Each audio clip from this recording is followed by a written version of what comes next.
Falange Española a partir de las investigaciones realizadas por los agentes de la Dirección General de Investigaciones Político y Sociales. Voy a empezar. Enrique Pérez Monfort es un investigador doctor en Historia, cuyas temáticas abordan desde la historia social a la historia política, específicamente el periodo de los gobiernos postrevolucionarios de Lázaro Cárdenas, siendo una constante dentro de su vasta obra bibliográfica los movimientos conservadores que se confrontaron con los gobiernos de el presidente antes señalado. Así, dentro de su bibliografía existe un conjunto de publicaciones dedicadas a los grupos conservadores asentados en México durante la primera mitad del siglo XX, siendo estos títulos Los empresarios alemanes y la oposición de la derecha de Cárdenas, Hispanismo y Falange, los sueños imperiales de la derecha española y México, y finalmente Por la patria y por la raza, la derecha secular en el sexenio de Lázaro Cárdenas. La obra de Pérez Monfort se basa en entrevistas, fuentes hemerográficas, labor de archivo y una vasta bibliografía. Sin embargo, dentro de sus fuentes no se mencionan las investigaciones realizadas por la Dirección General de Investigaciones Político-Sociales, que en la actualidad se encuentra en la Galería 2 del AGN. De hecho, ni siquiera son consideradas por otros investigadores, presumiblemente por el desconocimiento de las mismas. Mi propia investigación me arrojó que solo 2 compañeros han consultado y elaborado trabajos a partir de dichos informes, siendo una beta aún por continuar.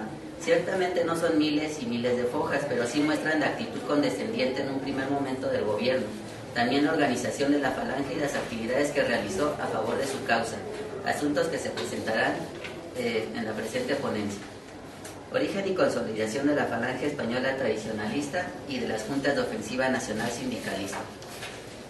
En la década de los 30 del siglo XX surgieron las juntas de ofensiva nacional sindicalista, de las cuales baste decir que, cito, integraron la primera organización político española con la etiqueta nacional sindicalista y adoptaron las flechas y el yugo de los reyes católicos, símbolos muy adecuados para quienes soñaban con restaurar la grandeza imperial española. Cierro cita. 2 años después, José Antonio Primo de Rivera, hijo del fallecido dictador, abanderó un movimiento nombrado Falange Española, la cual al año siguiente se unió con la primera organización, originando un nuevo partido llamado Falange Española de las Juntas de Ofensiva Nacional Sindicalista, la Fe de la Jons, siendo Primo de Rivera el jefe único de dicha organización. Después de los comicios del 36 y demostrar el rotundo fracaso del nuevo partido, el gobierno electo declaró ilegal a la Falange, encarcelando a sus principales líderes, incluyendo a Primo de Rivera. La victoria de la coalición de organizaciones izquierdistas denominada Frente Popular produjo que las conspiraciones antirrepublicanas se incrementaran, siendo en julio del 36 la fecha en la que se originó el alzamiento de una fracción del ejército, encabezados en un principio por Emilio Mola y Francisco Franco. Ante la muerte del primero, Franco quedó como la persona al frente de la rebelión. Cabe señalar que desde la cárcel, Primo de Rivera ordenó a sus seguidores la participación en el alzamiento del ejército. Así, a medida que la guerra se prolongaba, los nacionalistas, como se les nombró a los sublevados, notaron que era indispensable el contar con una doctrina que otorgara de instrumento político al movimiento y a su vez atrajera a la población civil. Entonces Francisco Franco consideró que la Fe de la Jons podría asumir la base ideológica de la rebelión e integró todos los grupos políticos en una única organización. Así, para abril de 1937 promulgó el decreto integrador de la Falange Española y la Comunidad Tradicionalista, por medio del cual se creaba la Falange Española Tradicionalista y de las Juntas de Ofensiva Nacional Sindicalista. Una vez establecido el gobierno de Francisco Franco, inició una serie de represalias en contra de los vencidos y una campaña para llevar a otras partes del mundo los ideales franquistas, valiéndose del partido del régimen, el antes dicho Fe de la Jons.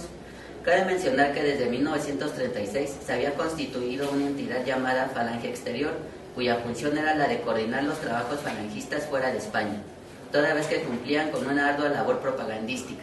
Fue así que llegaron a México, al igual que en otros países de Latinoamérica. El falangismo en México y los informes de las actividades clandestinas de la Falange Española.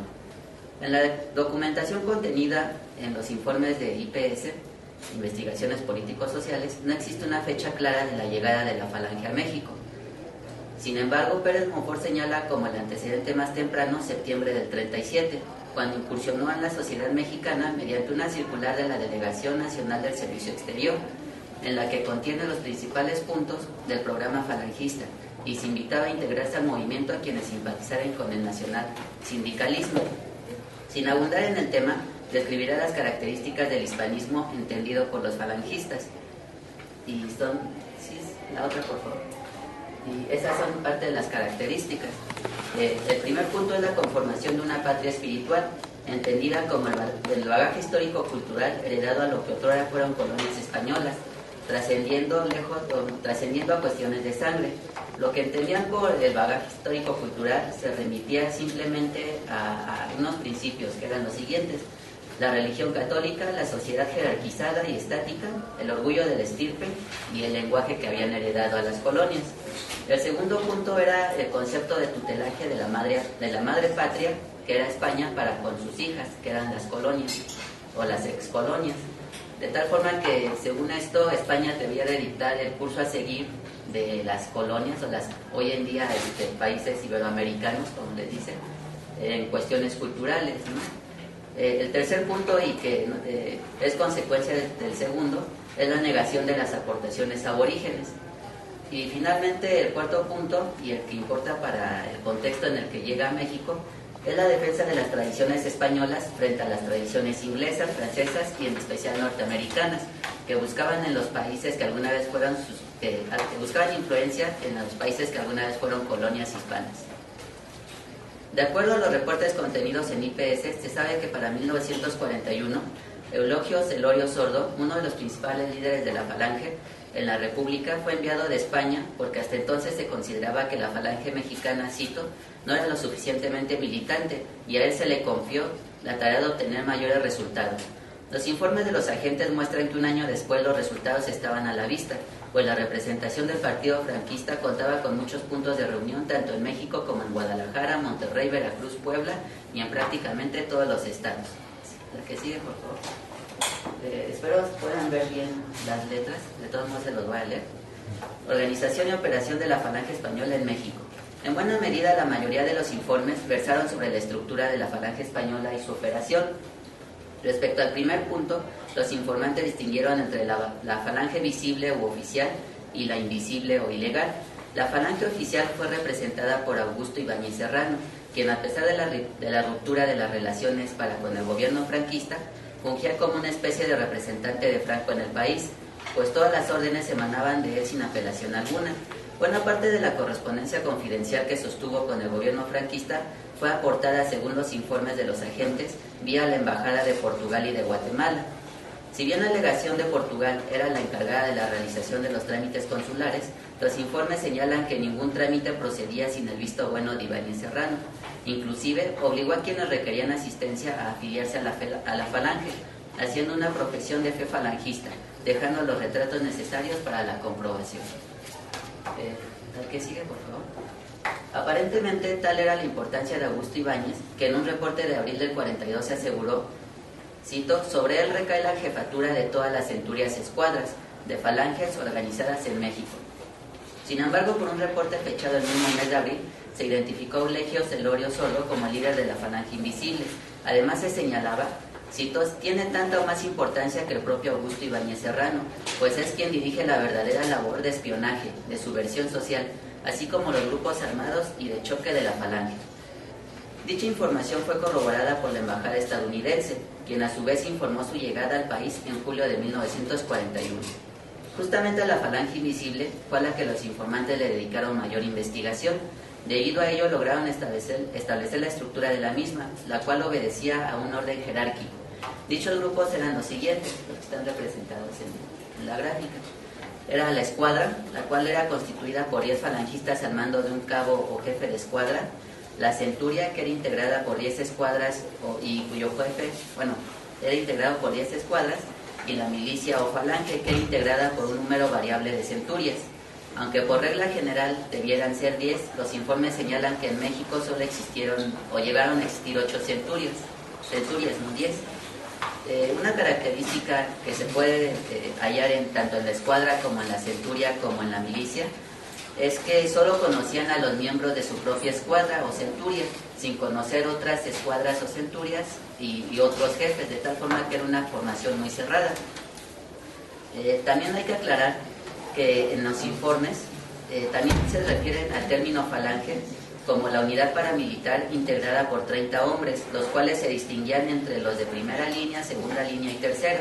siendo los de primera línea quien portaba las armas, los de segunda que estaban en defensa de los objetivos de la primera línea, y los de tercera que simplemente señalan que eran hombres de avanzada edad que ciertamente eran de reserva. Tanto la distinción de los tipos de falange entre visible o invisible, bueno, sí, legal o ilegal, como la organización de la falange corresponden en cuanto a la organización de la misma. Ahora bien, en cuanto a la operatividad de la falange, los informes distinguen que se organizaba a partir de secciones, que son, ¿sí le puedes poner así, por favor? Bueno, ese es el informe en el que va señalando las divisiones en cuanto a escuadra, centuria, milicia o falange. Y la que sigue, por favor.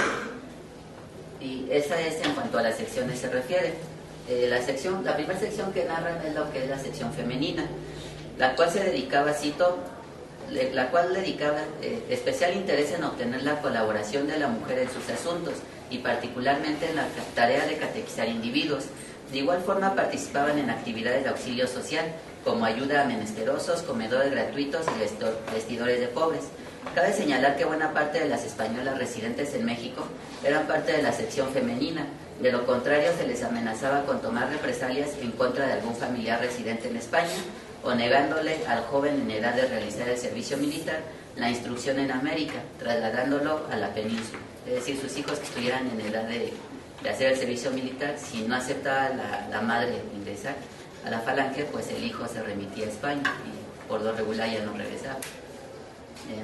Secretaría de la Organización era otra de las secciones, la cual era importante debido a que atendía a todo lo relativo al personal de la falange, las tareas políticas, aquellas provocativas y las de carácter militar.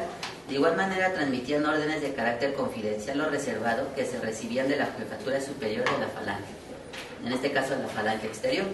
Y finalmente la que sigue es la sección militar, la cual pese a incumplir con las leyes de los países al mantener una formación militar, en el caso mexicano, en suelo mexicano, los informes señalan la existencia de una formación y adiestramiento militar de los miembros falangistas. Con la ayuda de los servicios de inteligencia estadounidenses se identificó a los instructores como excombatientes de la guerra civil. Sin embargo, destaca el informe fechado el 24 de abril en el que señala que el entrenamiento militar en la Ciudad de México era realizado por un instructor alemán de nombre Sternhard.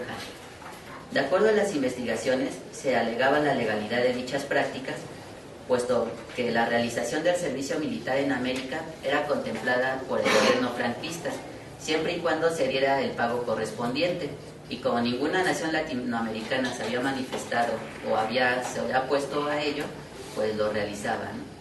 Ahora bien, una vez que esto es hasta finales del 42, no, hasta principios del 42, como se sabe que estaba estructurada la falange. Una vez que ingresa México a la Guerra Mundial, a la Segunda Guerra Mundial, en octubre del 42, el gobierno obliga a los falangistas, obliga a la disolución de la falange.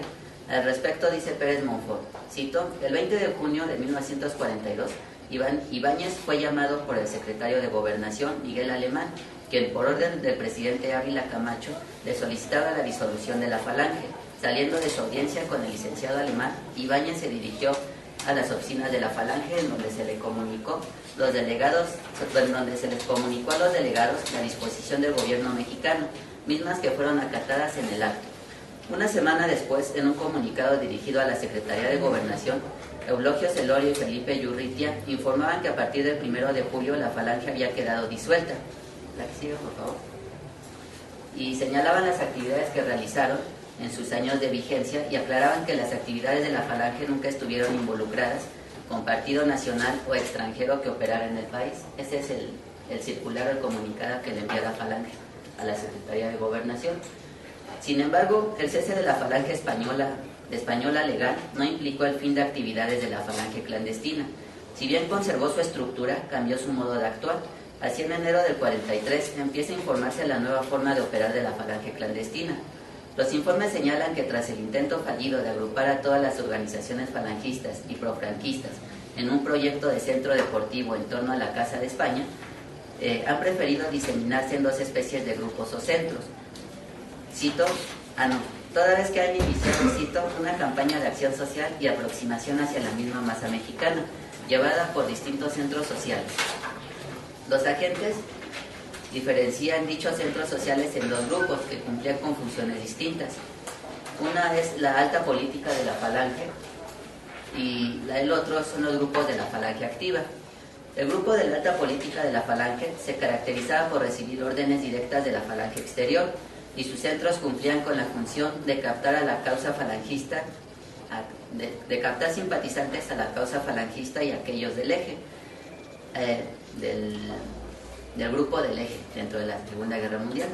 A este primer grupo pertenecían organizaciones como el Círculo Vasco Español, el Comité de Defensa de la Colonia Española, el Casino Español y la Casa España. El otro grupo, definido como falange activa, de acuerdo a los informes, se caracterizó por ser lugares de adiestramiento y preparación de organizaciones paramilitares al servicio del totalitarismo, dado el momento, ¿no?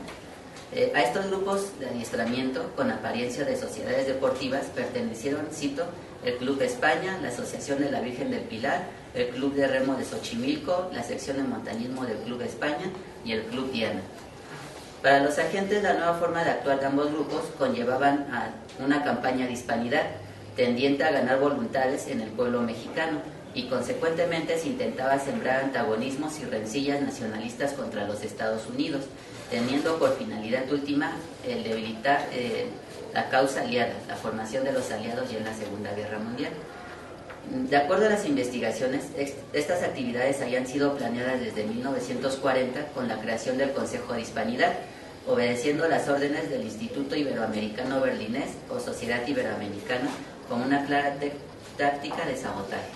Lo que están viendo es el último informe que se tiene respecto a la organización de la falange, en el cual señala tanto esto como otras cosas que ahorita voy a decir. Si las gusta, sí pasan, ¿no? Para cerrar, más que conclusiones, reflexiones y propuestas. La presente ponencia se centró en la organización, estructura y operatividad de la falange mexicana, siendo la información más consistente en todos los informes presentados en IPS. Sin embargo, aún quedaron muchos asuntos por tratar, como pueden ser las relaciones de la falange con los grupos conservadores de oposición, las formas de financiamiento de la falange e inclusive los destacados miembros que contribuyeron con la causa. Se podrían mencionar las revistas e inserciones pagadas en los diarios mexicanos como forma de propaganda, sin olvidar los distintos agentes o pequeños grupos de choque que se lograron identificar en suelo mexicano. Personalmente me atrae la hipótesis tardía, pienso yo, de los agentes mexicanos que adjudican una campaña de hispanidad orquestada por los alemanes a favor de las potencias del eje.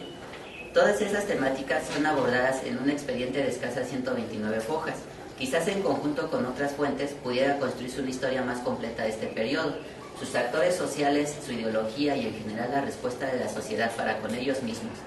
Y así como este expediente, existen otros en una sección dedicada a informes de actividades de extranjeros, ubicada en el fondo IPS de la Galería 2 de la GN, invitándolos a consultarlos por si están en búsqueda de nuevos temas históricos. Gracias.